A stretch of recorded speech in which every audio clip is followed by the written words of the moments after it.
Hello friends, I am HK, you are watching Exposure HK. Annapurna Yojana নিয়ে একটি খারাপ খবর। আপনাদের শুনতে খারাপ লাগলেও অন্নপূর্ণা যোজনায় সবাই টাকা পাবে না।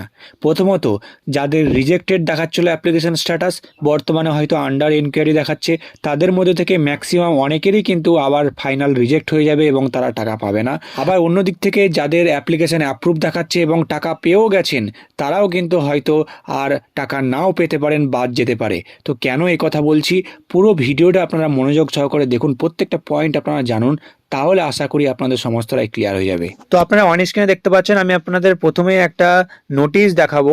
তো আপনারা হয়তো এই নোটিশটা আগে অন্যান্য জায়গায় দেখেওছেন, কিন্তু আমি আপনাদের রিকোয়েস্ট করবো আপনারা এই ভিডিওটি একবার দেখুন। প্রত্যেকটা পয়েন্ট আপনাদের বুঝিয়ে বলবো, তার সঙ্গে আরও একটা সরকারি নোটিশ আছে, সেটার সঙ্গে পার্থক্য কোথায় সেটাও আপনাদের দেখাবো এবং বিভ্রান্তিটা কোথায় সৃষ্টি হচ্ছে সেটাও আপনাদের জানাবো। তো দেখুন, এই যে নোটিশটা, এটা government of West Bengal office of the chief সেক্রেটারির তরফ থেকে কিন্তু পাবলিশ করা হয়েছে। ডেটটা দেখতে পাচ্ছেন 4/7/2026-এ।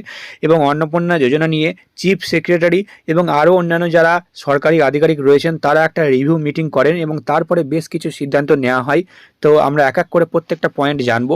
দেখুন, প্রথম পয়েন্টে যেটা বলা হচ্ছে যে out of 1.62 crores application received, 1.22 crores application have been approved and 27.83 lakh forms have been provisionally rejected based on certain exclusion criteria like the family pay income tax, possess more than 3 rooms, process GSTIN etcetera. অর্থাৎ অন্নপূর্ণা যোজনার প্রায় 1,62,00,000 মহিলার form কিন্তু receive হয়েছিল এবং verification হয়েছে। ভেরিফিকেশানের পরে প্রায় 1,22,00,000 ফর্ম কিন্তু অ্যাপ্রুভ করে দেওয়া হয়েছে এবং তাদের অলরেডি টাকাও পাঠিয়ে দেওয়া হয়েছে। কারো কারো ঢুকেছে, কারো কারো ঢোকেনি, ঢুকে যাবে আশা করি, কিছু প্রবলেমের জন্য হয়তো আটকে রয়েছে।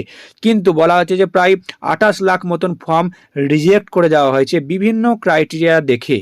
তো কী কী ক্রাইটেরিয়া কথা এখানে বলা হয়েছে, বলা হচ্ছে ফ্যামিলি পেজ ইনকাম ট্যাক্স, অর্থাৎ যিনি মহিলা রয়েছেন, যিনি আবেদন করেছেন তিনি তো বটেই, তার সঙ্গে তার ফ্যামিলি যদি অন্য কেউ অন্য কোনো মেম্বারও যদি ইনকাম ট্যাক্স দিয়ে থাকেন, সেক্ষেত্রেও তাদের ফর্মগুলো রিজেক্ট করা হয়েছে। এমনকি কেউ যদি ফর্মের 3টে বা তার থেকে বেশি পাকা ঘর আছে সেটা দেখিয়েছেন, সেক্ষেত্রে তাদের ফর্মগুলো রিজেক্ট করা হয়েছে। কোনো ফ্যামিলি যদি জিএসটিআইএন যদি কারোর থেকে থাকে কোনো ফ্যামিলির, সেক্ষেত্রে তাদের ফর্মগুলো রিজেক্ট করা হয়েছে। আবার কেউ যদি জমি আছে এরকম যদি দেখিয়েছেন বেশি পরিমাণে, তো সেক্ষেত্রেও তাদের ফর্ম রিজেক্ট করা হয়েছে। আবার কোনো মহিলা তো বটেই, যদি সেই মহিলার অন্য কোনো মেম্বার, সেই ফ্যামিলির অন্য কোনো মেম্বারও যদি সরকারি চাকরি কেউ করে থাকেন, সেটা যদি দেখিয়েছেন, সেক্ষেত্রেও কিন্তু তাদের ফর্মগুলো রিজেক্ট করা হয়েছে। এরকম আরও অন্যান্য কিন্তু কারণ এখানে কিন্তু উল্লেখ করা রয়েছে। তো এরপরে দেখুন যে পয়েন্টটা বলা হচ্ছে যে now all such provisionally rejected cases need to be compulsorily enquired at the field level and recommendation on each and every case needs to be uploaded at the portal.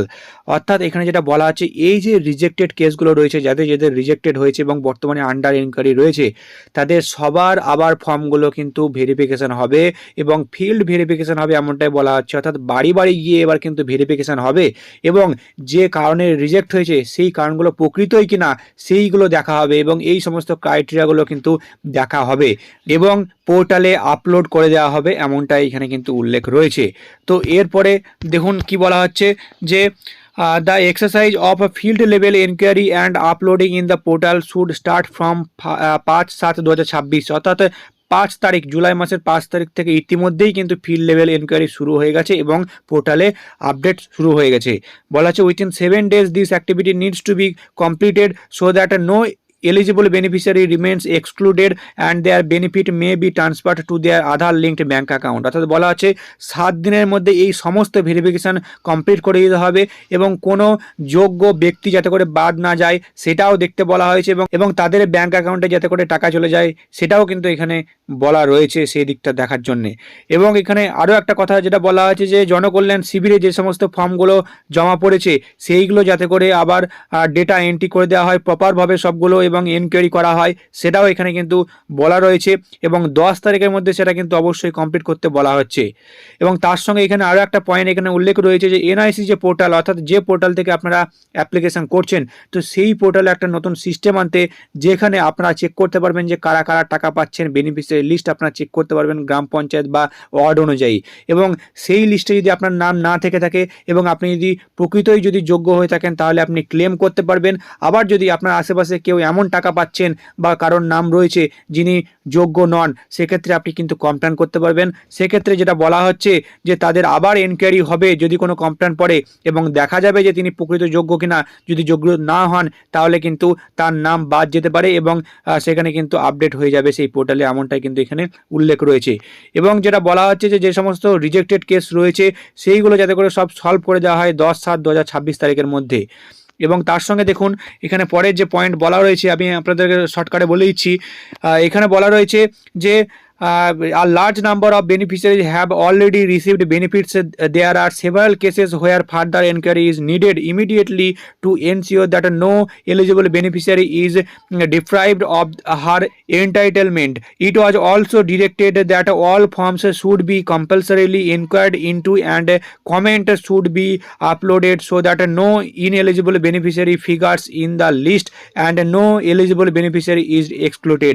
অর্থাৎ এইখানে যে পয়েন্টটা বলা হচ্ছে যে যে সমস্ত ফর্মগুলো জমা পড়েছে এবং টাকা পেয়েছে যে সমস্ত বেনিফিশিয়ারিগুলো, তাদের কিন্তু আবার ভেরিফিকেশান হবে এবং দেখা যাবে যে কারা কারা প্রকৃত যোগ্য এবং কারা কারা প্রকৃত যোগ্য নয়। আবার এনকোয়ারি হবে এবং তাদের সমস্ত তথ্য কিন্তু আবার আপলোড করা হবে পোর্টালে। এবং বলা হচ্ছে যে কোনো অযোগ্য ব্যক্তি যাতে করে টাকা না পায়, সেই লিস্টে না থাকে, সেই ব্যাপারটা কিন্তু দেখতে বলা হচ্ছে। এবং কোনো যোগ্য ব্যক্তি যাতে করে বাদ না যায় সেই ব্যাপারটাও কিন্তু এখানে দেখতে বলা হচ্ছে। অর্থাৎ বুঝতে পারছেন যে যারা টাকা পেয়েছেন অ্যাপ্রুভ রয়েছে তাদেরও কিন্তু আবার ভেরিফিকেশান হতে পারে এবং দেখা যেতে পারে যে যে সমস্ত ক্রাইটেরিয়ার কথা বলা হয়েছে সেইগুলো সত্যিই তারা ফুলফিল করছে কিনা। যদি ফুলফিল না করে তাহলে কিন্তু আবার তাদের অ্যাপ্লিকেশান রিজেক্ট করে দেওয়া হতে পারে এবং তারপরে আবার কিন্তু তারা আর টাকা নাও পেতে পারে। কিন্তু সব থেকে বড় যে প্রশ্নটা উঠে আসছে, আমি আপনাদের প্রথমেই যে ক্রাইটেরিয়াগুলোর কথা বললাম যেগুলো এই নোটিশে বলা হয়েছে নতুন ক্রাইটেরিয়া, যেমন কোনো ফ্যামিলি যদি ইনকাম ট্যাক্স দেয় সেক্ষেত্রে রিজেক্ট করে দেওয়া হয়েছে।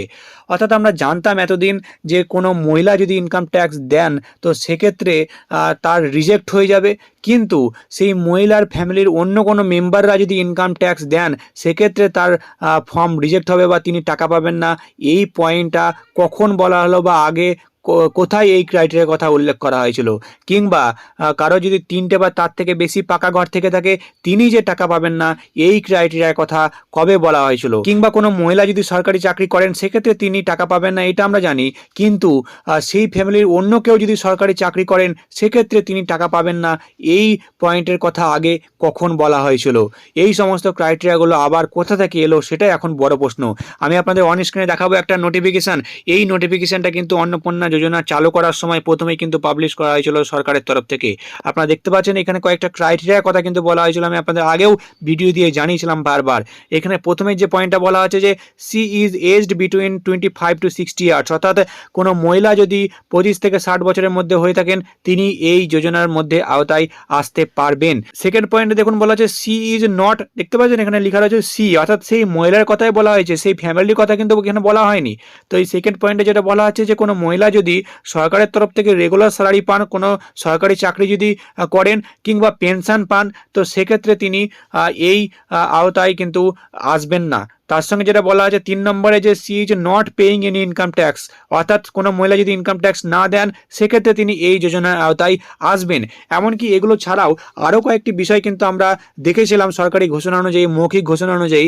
যেমন অনেক মন্ত্রীদের মুখ থেকে শুনেছিলাম যে যদি কারোর বাচ্চারা যারা রয়েছেন তো তারা যদি সরকারি ভ্যাকসিন না নিয়ে থাকেন সেক্ষেত্রে তাদের ফর্ম রিজেক্ট হতে পারে, কিংবা হয়তো কোনো পরিবারে একাধিক বিবাহ যদি থেকে থাকে সেক্ষেত্রে তাদের ফর্ম রিজেক্ট হতে পারে।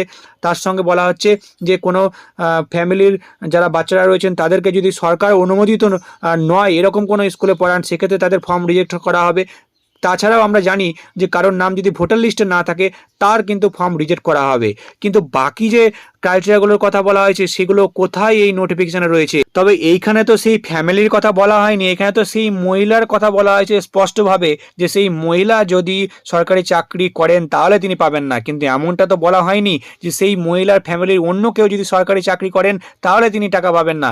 আবার এইখানে তো কোনো ঘরের কথা বলা হয়নি যে 3টে বা তার থেকে বেশি পাকা ঘর থাকলে তিনি টাকা পাবেন না। আবার আবার এখানে তো বলা হয়নি যে কোনো ফ্যামিলি ইনকাম ট্যাক্স দিলে তিনি টাকা পাবেন না। তাহলে এই যে নতুন ক্রাইটেরিয়াগুলো আনা হলো, এই ক্রাইটেরিয়াগুলো কি বেসিসে আনা হলো? এমনকি আমরা কোনো সরকারি আধিকারিকদের মুখ থেকে কিন্তু শুনতে দেখিনি, কিংবা কোনো মন্ত্রী কিন্তু কখনোই বলেননি যে 3টে বা তার থেকে বেশি পাকা ঘর যদি থাকে তাহলে তিনি টাকা পাবেন না। তাহলে এই ক্রাইটেরিয়াগুলো কিভাবে এলো, এটা এখন সবথেকে বড় প্রশ্ন হয়ে দাঁড়িয়েছে। আপনাদের এই নিয়ে কি প্রশ্ন রয়েছে বা আপনাদের এই নিয়ে কি মতামত রয়েছে অবশ্যই কমেন্ট সেকশনে কমেন্ট করে জানাবেন। এখন এই অন্নপূর্ণা যোজনায় কিন্তু টাকা পাওয়া নিয়ে একটা কিন্তু অনিশ্চয়তা দেখা দিয়েছে যে কারা টাকা পাবে কারা টাকা পাবে না। আবার ভেরিফিকেশন হবে, তারপরে কিন্তু ফাইনাল কিন্তু আবার করা হবে। আবার এই নিয়ে যদি কোনো আপডেট উঠে আসে নতুন, আমি কিন্তু সবার আগে আপনাদের জানিয়ে দেবো। তাই অবশ্যই চ্যানেলটিকে সাবস্ক্রাইব করতে ভুলবেন না। আর ফেসবুক থেকে দেখে থাকলে ফেসবুকে পেজটিকে ফলো করতে ভুলবেন না। ভিডিওটি ভালো লাগলে অবশ্যই একটা লাইক করবেন। আবার আসছে আর একটা নতুন বড় আপডেট নিয়ে।